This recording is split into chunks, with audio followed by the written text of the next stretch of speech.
Estamos de volta com o programa Você Pode Ser Feliz aqui pela Rede Século XXI, com 3 convidados especiais, especialíssimos, eu diria, convidados que estão nos ajudando a falar sobre vocação, missão, que estão com um conteúdo afinadíssimo. Pena que a gente não tem tanto tempo assim, mas estamos conversando por isso com a Wanda, com o Rogério, com o Padre Eduardo, justamente sobre essa temática de vocação, missão, evangelização. Vamos tentar entrar nesses temas aí. Agora, gostaria de começar esse bloco lembrando que ontem nós tivemos uma celebração muito bonita. Celebramos um santo que ele é muito importante na nossa igreja, Santo Inácio. E o Santo Inácio, todos vocês sabem, ele é foi fundador da Companhia de Jesus. A igreja experimenta pela primeira vez, por isso, a liderança de um Papa jesuíta. Acompanhe comigo esse VT. O Papa Francisco é o jesuíta mais popular do mundo, mas o que caracteriza exatamente sua ordem religiosa? O carisma precisa ser rastreado até o fundador da Companhia de Jesus, Santo Inácio de Loyola. O fundador dos jesuítas, Santo Inácio, criou uma espécie de exercícios espirituais, uma série de meditações que ajudam as pessoas a pensar como elas podem seguir Jesus nas circunstâncias de sua própria vida. Os exercícios espirituais são uma série de meditações e orações que foram desenvolvidas por Santo Inácio. O lema da ordem é fazer as coisas para a glória maior de Deus. Não é de se admirar que os exercícios foram desenvolvidos para fortalecer a relação com Deus. Através da autoconsciência e reflexão, por exemplo, acabar com as restrições internas. Talvez eu seja ganancioso e assim eu quero fazer escolhas que têm a ver com a acumulação de dinheiro e assim por diante.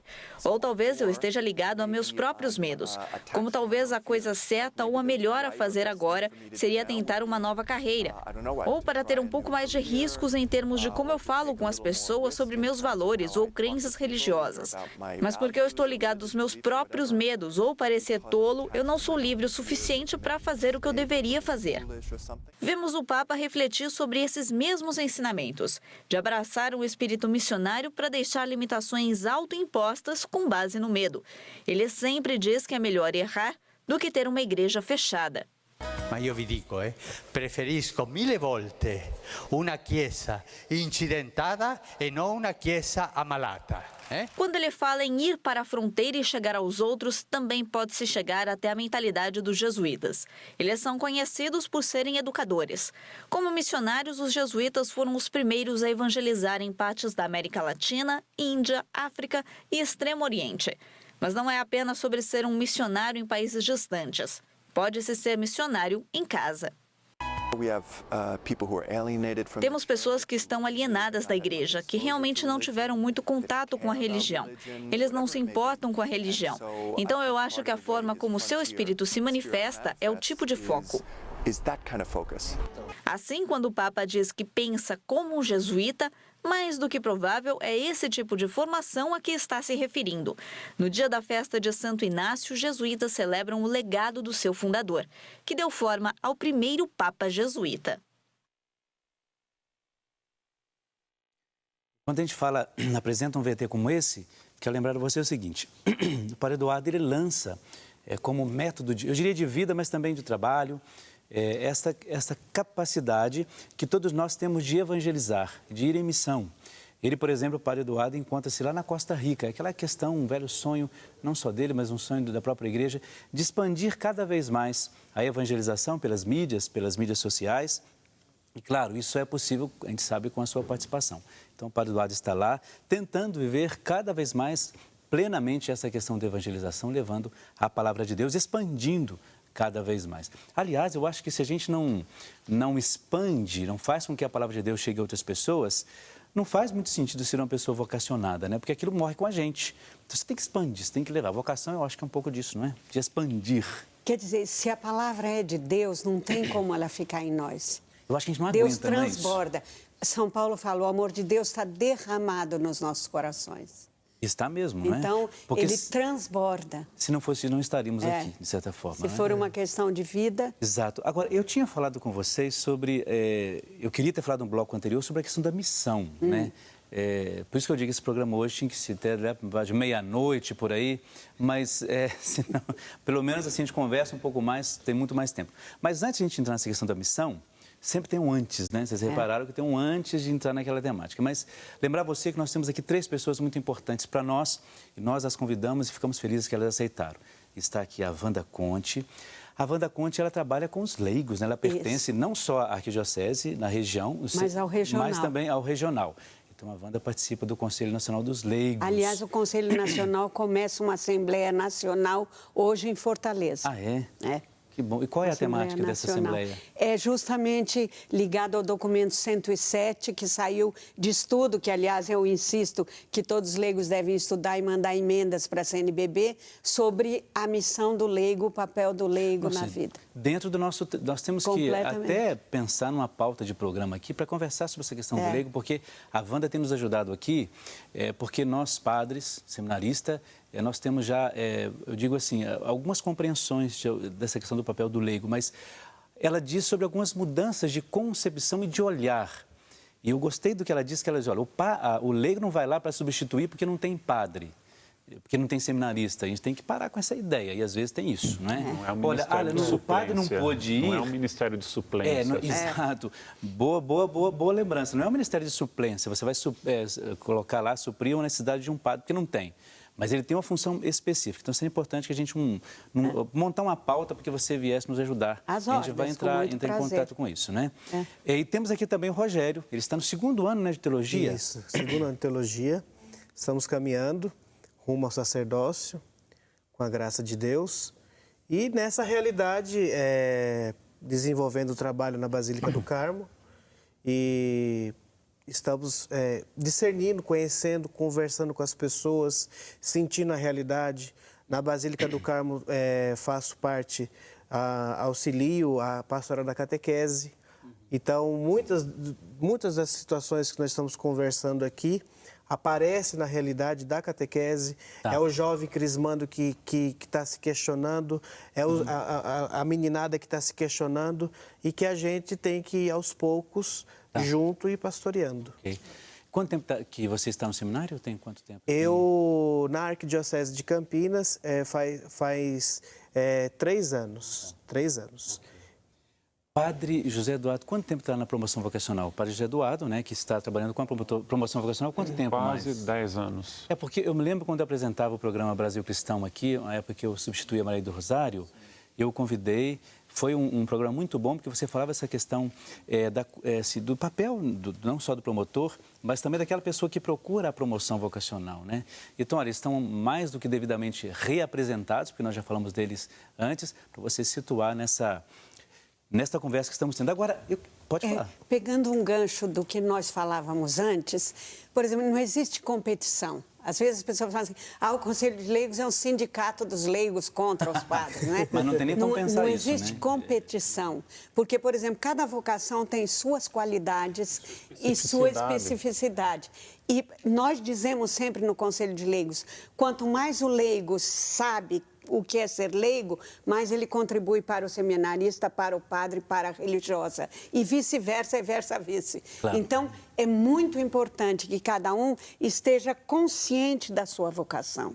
Consciente, mas não, uma vocação não é contra a outra, pelo contrário, é a comunhão. Complementa tudo, não é? Um complementa o outro, né? Agora, então, a gente falava dessa questão, até você mesma, Wanda, tocava no assunto da questão da vocação e profissão. Eu queria lançar para vocês assim, claro, tem essa questão de como identificar isso na nossa vida, mas até você que está em casa, você tem a compreensão exata do que é vocação, do que é profissão, missão, aí vamos entrar até que enfim na questão da temática. Como é que dá para a gente identificar essas questões? É tudo a mesma coisa? Quando fala assim, em missão, missão do leigo, missão do seminarista, missão do padre, missão da dona de casa e assim por diante, não é? Como é que fica isso? Como é que a gente pode falar para as pessoas sobre esse tema? Eu não sei, eu acho que para dizer rápido, porque nós estamos na televisão, o tempo é rápido, né? Hoje. A vocação é o chamado de Deus para se realizar como pessoa.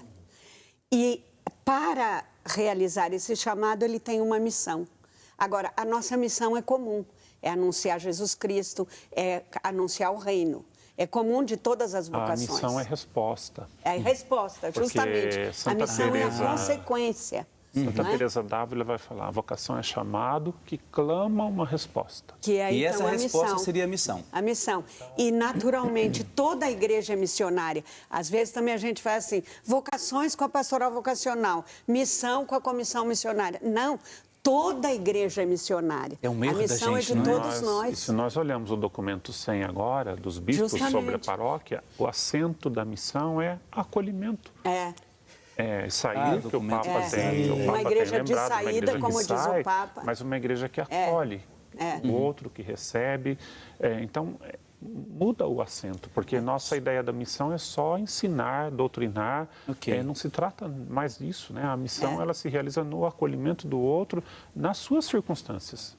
Quando o Bento XVI esteve no Brasil para abrir a Conferência de Aparecida, reunido com os bispos na Sé, ele disse dos católicos não suficientemente evangelizados. Chamando a atenção dos bispos. Chamando a atenção, não com uma correção, chamando a atenção... Na mesma linha. Na mesma linha, o próprio documento 100 traz, quando ele fala da iniciação cristã, tem lá já acho que no 6º capítulo, ele vai dizer assim, então é preciso que todos, padres, leigos, religiosos, façam um processo de reiniciação cristã. Ele não fala a reiniciação, eu estou colocando aqui, Sim, mas claro, o sentido é esse. Não só os que fizeram sua iniciação, mas nós que já estamos na missão, na igreja, e aí precisamos voltar, né? Fazer um processo de reiniciarmos na fé, refazer o caminho da fé. É interessante, pegando a linha do Padre Eduardo e complementando o que a Wanda estava trazendo, que o documento de Aparecida, e retomando a ideia do documento de Aparecida, o Papa Francisco foi um dos que ajudou na redação do documento. Então, falar de discipulado, e esse discipulado missionário, que está na ordem do dia hoje da igreja... E a gente tem falado muito nisso, né? Nas nossas então, esse reflexões. discipulado missionário que o Papa Francisco tem propagado, tem ensinado, tem colocado, é justamente o quê? O documento de Aparecida vai falar do que desse desinstalar-se, dessa rede de comunidades, que é o documento que a CNBB refletiu recentemente, comunidades de comunidades. É o quê? É levar, porque a igreja é uma comunhão de amor. E qual é esse amor?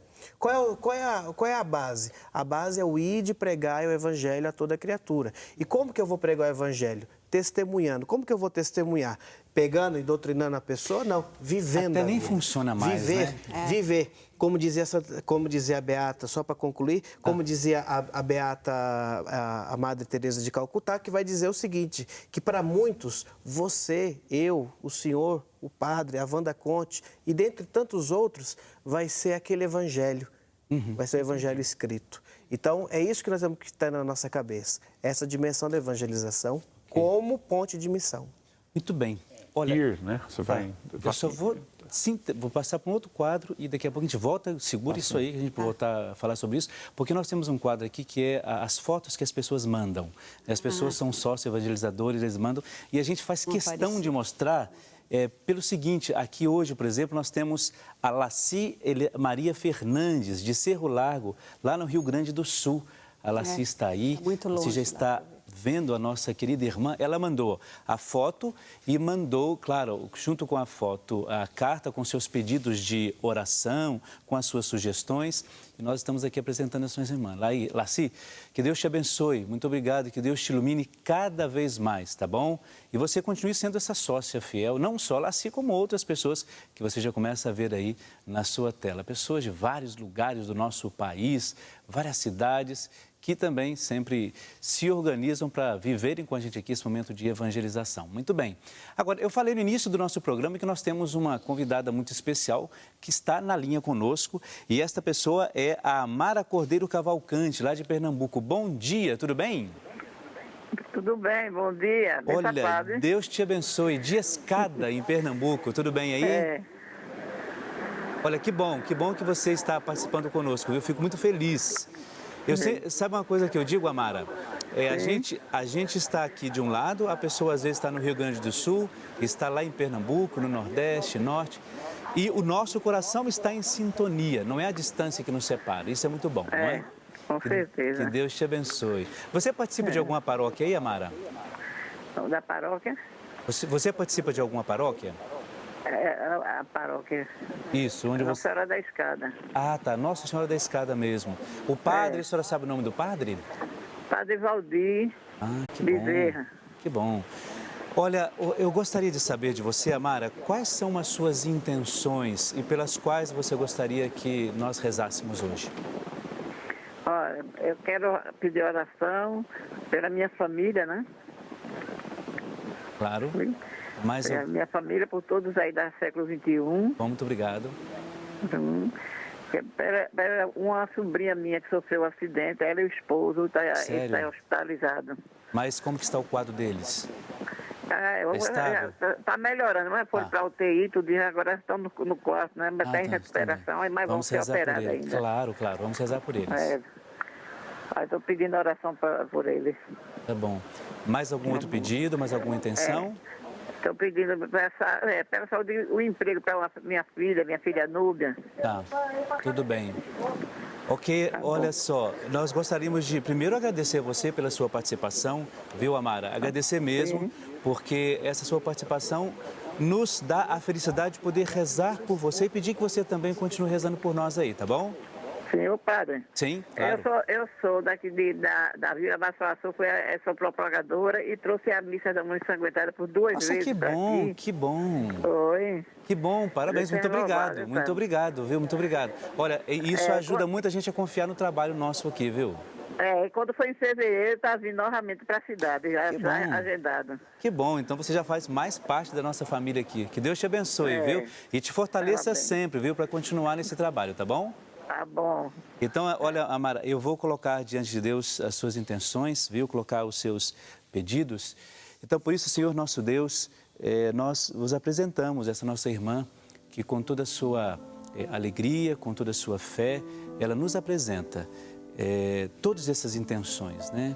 E que são intenções muito particulares, intenções que, de fato, falam lá dentro do seu coração. Por isso, Senhor nosso Deus, acolhe essa nossa irmã, consolai, aliviai o seu coração, fortalecei-a, dando-lhe força, discernimento, como tinha dito, discernimento, prudência, para que ela receba sempre de vós, em todos os momentos da sua vida, a saúde do corpo e a proteção da alma. Tudo isso nós vos pedimos por Jesus Cristo, vosso Filho, que convosco vive e reina na unidade do Espírito Santo.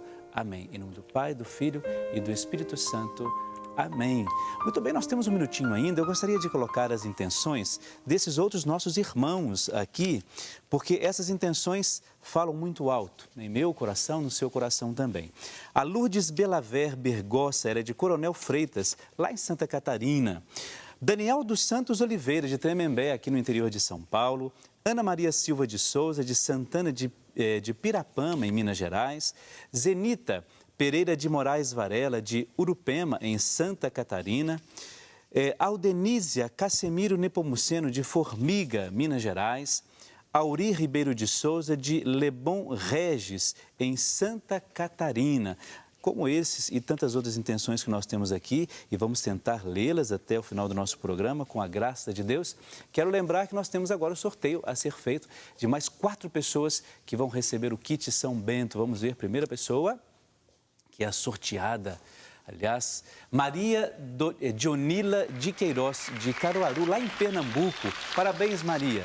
Próxima pessoa, vamos ver, próxima sorteada, ou sorteado, Maria de Lourdes Santos, de Valinhos, aqui próximo de nós. Parabéns, que Deus te abençoe. Exatamente, vamos ver quem mais. Ana Maria Conceição Alves, de Itaúna, em Minas Gerais. Mais uma, acho que tem, um sorteio, mais um sorteio. De Silvia Ribeiro da Silva Passos, de Belo Horizonte, Minas Gerais. Parabéns, Silvia. Quero só lembrar, antes de ir para o intervalo, todas as pessoas que estão aqui sendo sorteadas, contempladas, elas participaram, foram sócias doadoras, fiéis, neste mês de julho, que doaram até ontem. Então, estão aqui concorrendo ao kit de São Bento. Vamos para um breve intervalo, daqui a pouco a gente já volta, um instantezinho só. A gente já volta para o último bloco do nosso programa. Um abraço, até lá.